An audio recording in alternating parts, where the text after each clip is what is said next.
അങ്ങനെ ഞങ്ങൾ തമ്മിൽ കുറച്ചു നേരത്തേക്ക് കെട്ടുമറിയൽ നടന്നു. പെട്ടെന്ന് ചിലിംപ്ലും എന്ന് സ്റ്റീൽ പാത്രം വീഴുന്നൊരു ശബ്ദത്തിൽ ഞങ്ങൾ ഞെട്ടി ഉണർന്ന് അടർന്നു മാറി. കൂടെ ഒരു പൂച്ച കരയുന്ന മ്യാവു എന്നൊച്ചയും. മമ്മി പേടിച്ച് വാതിൽ തുറന്ന് താഴേക്ക് ഓടിപ്പോയി. പിഴച്ച പൂച്ച എന്നും ഓരോ മാരണങ്ങൾ വന്നു കയറും വഴിമുടക്കാൻ. എന്തൊരു വിധിയാണിത് ദൈവമേ! നല്ലൊരവസരം വീണ്ടും കല ഉടഞ്ഞു. എന്തായാലും കുഴപ്പമില്ല, നാളെ രാത്രി ഞങ്ങൾ വീട്ടിലായിരിക്കും. നാളെ ഉച്ച കഴിഞ്ഞ് ഇറങ്ങാം എന്നാണ് പ്ലാൻ ചെയ്തിരിക്കുന്നത്. എന്നിട്ടും ഉറക്കദേവതമാർ തിരിഞ്ഞു നോക്കിയില്ല. ഉറക്കത്തിൽ നിന്നും എഴുന്നേറ്റ് നേരെ താഴേക്ക് ചെന്നു. മമ്മി ഡ്രസ്സ് മാറ്റിയിട്ടുണ്ട്, ബാഗ് പാക്ക് ചെയ്യുന്നു. ഞാൻ മമ്മിയുടെ അടുത്തേക്ക് ചെന്നു. മമ്മി എന്താ ഇത്ര നേരത്തെ? ഉച്ച കഴിഞ്ഞല്ലേ പോകാം എന്ന് പറഞ്ഞത്? അയ്യോ മോനു, എനിക്കിന്ന് രാവിലെ തന്നെ ഒരു കോള് വന്നിരുന്നു. നാളെ ഡൽഹിയിലെത്തണം. 16 ദിവസത്തെ മീറ്റിംഗ് ആൻഡ് ട്രെയിനിങ് ഉണ്ട്. എൻ്റെ ഉള്ളിലൊരു ഷോക്ക് കടന്നുപോയി. അപ്പോൾ ഞാനോ? നീ ഇവിടെ നിന്നോ? ഞാൻ അത് കഴിഞ്ഞ് വന്ന് നിന്നെ കൊണ്ടുപോകാം.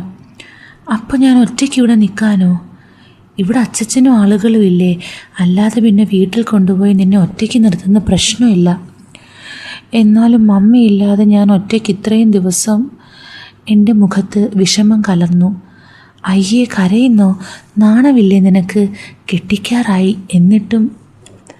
ഇല്ല, കുഴപ്പമില്ല. മമ്മി പോയി വാ, ഞാൻ ഇവിടെ ഉണ്ടാകും. ഞാൻ എന്നാ ഉറങ്ങാൻ പോവുക. ഈവനിങ് ആണ് ഫ്ലൈറ്റ്. പിന്നെ മമ്മി ആരാ ഒപ്പം ഉള്ളത്? അനു ഉണ്ട്. എന്നാ ശരി, ബൈ മമ്മി. ഞങ്ങളെല്ലാവരും കൂടി മമ്മിയെ കാറിൽ കയറ്റി വിട്ടു. കാറ് ദൂരേക്ക് മരങ്ങൾക്കിടയിൽ ഇല്ലാതായി. ഓടിപ്പോയി ആ അരുവിയിൽ ചാടി ചാവാനാണ് എനിക്ക് തോന്നിയത്. 16 ദിവസം ആലോചിക്കുമ്പോൾ തന്നെ കണ്ണിൽ ഇരുട്ട് മൂടുന്നു. ഓരോ ദിവസവും ഓരോ യുഗങ്ങൾ പോലെ കടന്നുപോയി. ഞാൻ ആരോടും സംസാരിക്കാതെ മൂകനെ പോലെ ആ പറമ്പിലും വീട്ടിലും നടന്നു. ഇടയ്ക്ക് വന്നു പോകുന്ന നഴ്സിംഗ് പെണ്ണ് സാന്ദ്ര മാത്രമാണ് ഏക ആശ്വാസം. എന്നാലും അവൾ അങ്ങനെ വളയുന്നൊരു ടൈപ്പല്ല. വളരെ കുറച്ച് ദിവസത്തെ പരിചയം കൊണ്ട് മാത്രം ഞങ്ങൾ നല്ല ഫ്രണ്ട്സായി. ഇടയ്ക്കൊന്ന് പുറം ലോകം കാണിക്കുന്നത് അവളാണ്. വണ്ടിയുടെ പിറകിൽ കയറ്റി ഒരു ദിവസം അവൾ എന്നെ ടൗണിലൊന്ന് ചുറ്റിച്ചു. അച്ചച്ചനെ ശുശ്രൂഷിച്ചും അരുവിയിൽ നീന്തിയും ദിവസങ്ങൾ ഞാൻ തള്ളി നീക്കി. അങ്ങനെ 11 ദിവസം പോയി. അടുത്ത ദിവസം മമ്മി ലാൻഡ് ഫോൺ വഴി എന്നെ വിളിച്ചു.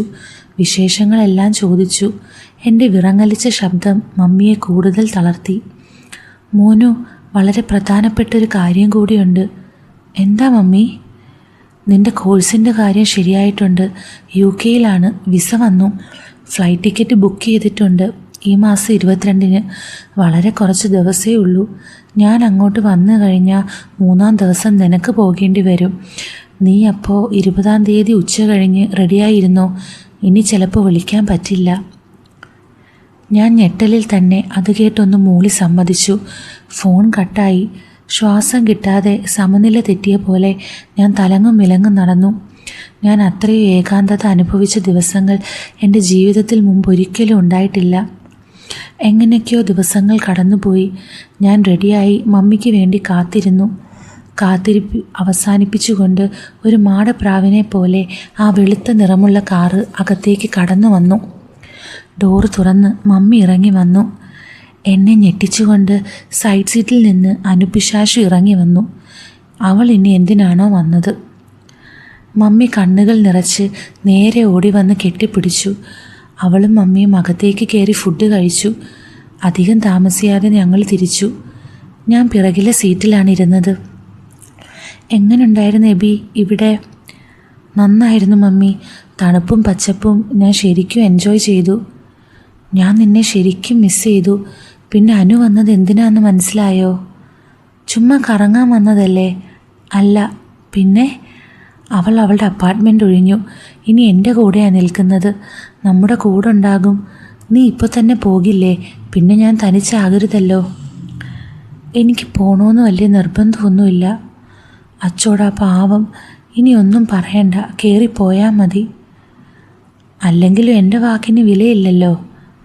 അനു, പിന്നെ പോകുന്ന വഴി ഇവന് കുറച്ച് സാധനങ്ങൾ വാങ്ങാനുണ്ട്. അത് കുഴപ്പമില്ല ചേച്ചി, ഞാൻ ഫ്രീ അല്ലേ. വണ്ടി ഓടി കൊച്ചിയിലെത്തി. എനിക്ക് കുറേ പുതിയ ഡ്രസ്സും ജാക്കറ്റും വലിയ ലഗേജ് ബോക്സ്, കുറേ സാധനങ്ങളൊക്കെ വാങ്ങിക്കൂട്ടി. വീട്ടിലെത്തിയപ്പോൾ രാത്രിയായിരുന്നു. നേരെ ചെന്ന് കിടന്നുറങ്ങി. മമ്മിയും മനുവും ഒരുമിച്ചാണ് കിടപ്പ്. എനിക്ക് അടുക്കാൻ പോലും പറ്റില്ല.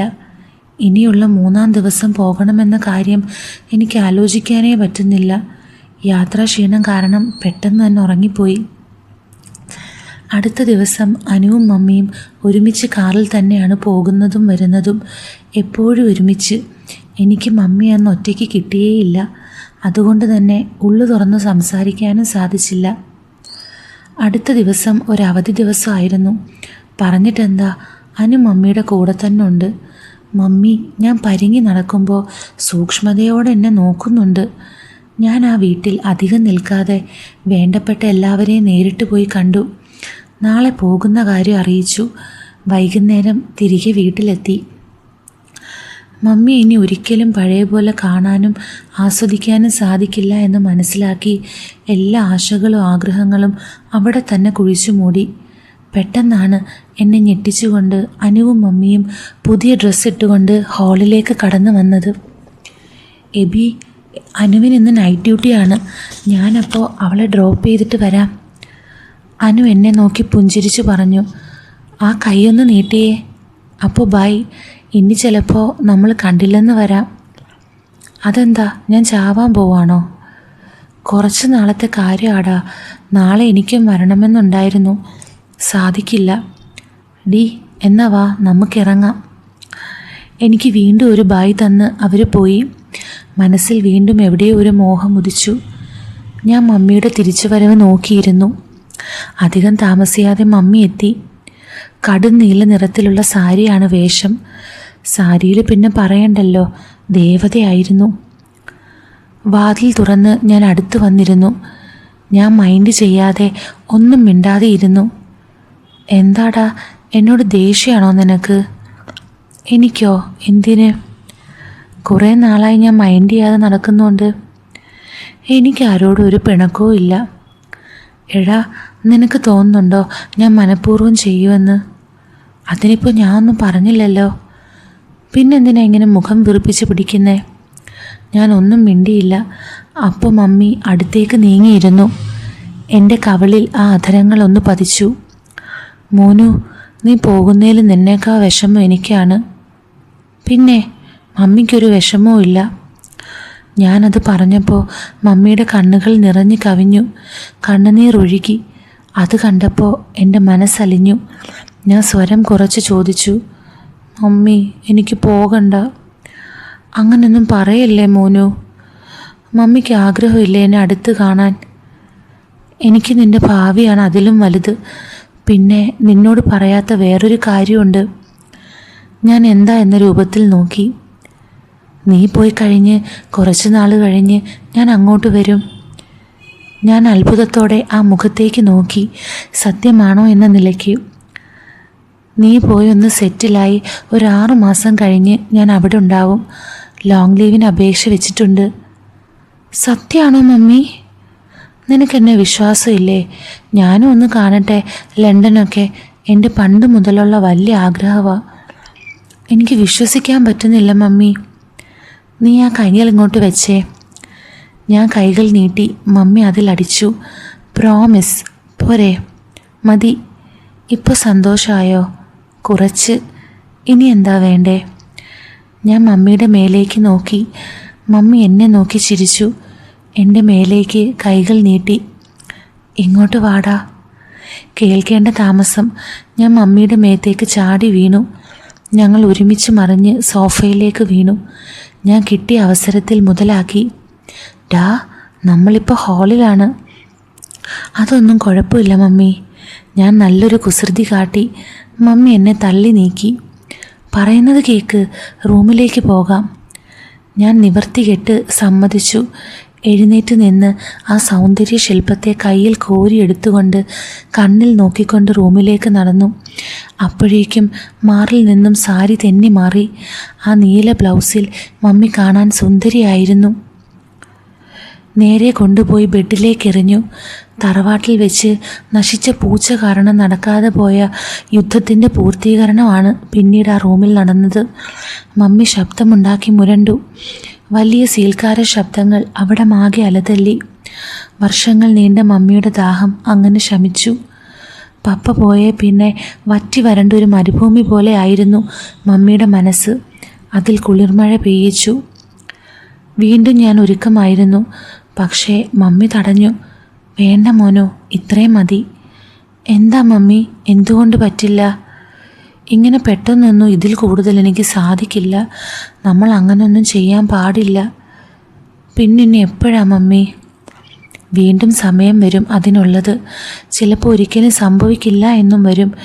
എന്തായാലും ഇന്ന് നടക്കില്ലെന്നേ ഞാൻ പറഞ്ഞുള്ളൂ. ഞാൻ വീണ്ടും നിർബന്ധം പിടിച്ചു. ഇല്ല മോനു, എനിക്കത് പറ്റില്ല. ചിലപ്പോൾ എൻ്റെ പിടി തന്നെ വിട്ടുപോകും. എനിക്കൊട്ടും പറ്റണില്ല മമ്മി. നീ ബാത്റൂമിലേക്ക് പോയി ഒന്ന് ഫ്രഷായി വാ, എല്ലാം ശരിയാവും. ഇതിൽ കൂടുതലായി എനിക്കൊന്നും ചെയ്യാനിപ്പോൾ സാധിക്കില്ല. ഇതാണ് എൻ്റെ ലിമിറ്റ്. മതി, നീ എഴുന്നേറ്റേ. മമ്മി എൻ്റെ കയ്യിൽ വലിച്ചെഴുന്നേൽപ്പിച്ചുകൊണ്ട് ബാത്റൂമിൽ കൊണ്ടുപോയി അകത്തേക്ക് കയറ്റി വിട്ടു. ഞാൻ ഫ്രഷായി എനിക്ക് വേണ്ടതെല്ലാം സാധിച്ചതിന് ശേഷം വന്നപ്പോഴേക്കും സമയം അർദ്ധരാത്രി 1 മണിയായി. മമ്മി അർദ്ധമയക്കത്തിലായിരുന്നു. മമ്മി മമ്മിക്ക് എങ്ങനെ കടിച്ചു പിടിച്ച് ജീവിക്കാൻ സാധിക്കുന്നേ? മമ്മി ഒന്നും പറഞ്ഞില്ല. നീ ഉറങ്ങാൻ നോക്ക്, നാളെ രാവിലെ പോകണ്ടല്ലേ. പിന്നെ നിനക്ക് വിഷമമായോ അങ്ങനെ പറഞ്ഞപ്പോൾ?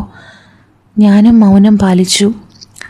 നിന്നോട് സ്നേഹക്കുറവ് കൊണ്ടല്ല, എൻ്റെ മനസ്സും ശരീരവും ഇങ്ങനെ പെട്ടെന്ന് ഒറ്റയടിക്കൊന്നും സമ്മതിക്കുന്നില്ല.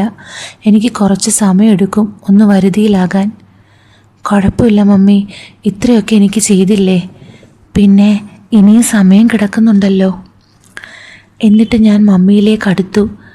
ഇനി വീണ്ടും ഇതൊക്കെ ആസ്വദിക്കാൻ സാധിക്കുമോ? പൂ പോലെയുള്ള മേനിയിലേക്ക് പടരാൻ സാധിക്കുമോ? അറിയില്ല എന്ന ചിന്ത എന്നെ നന്നായി അലട്ടി.